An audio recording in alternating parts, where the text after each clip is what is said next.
For scripture reading, turn to Matthew. Turn to Matthew chapter 26, verses 47 to 52.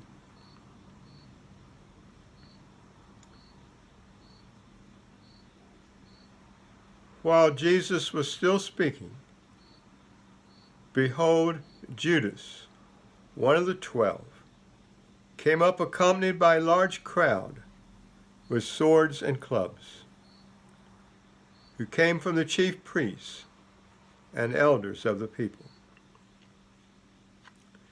Now he who was betraying him gave them a sign, saying, "Whomever I kiss, he is the one. Seize him."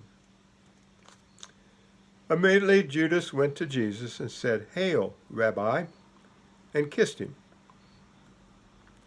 And Jesus said to him, "Friend, do what you have come for."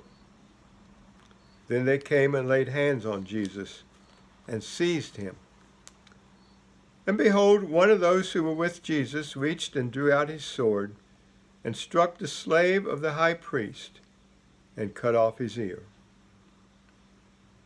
Then Jesus said to him, "Put your sword back into its place, for all those who take up the sword shall perish by the sword." Now turn to the letter to the Ephesians. So you go back through all the Gospels, Acts, Romans, 1st and 2nd Corinthians, Galatians.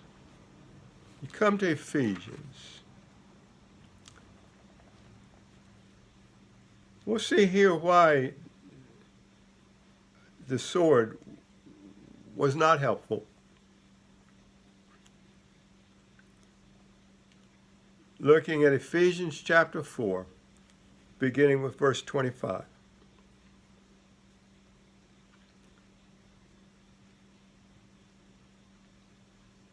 Therefore, laying aside falsehood, speak truth, each one of you with his neighbor, for we are members of one another.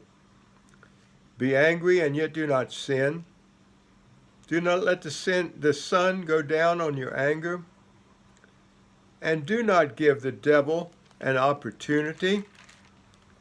And then go on to Ephesians chapter 6, beginning with verse 10. Finally, be strong in the Lord and in the strength of his might. Put on the full armor of God, so that you will be able to stand firm against the schemes of the devil.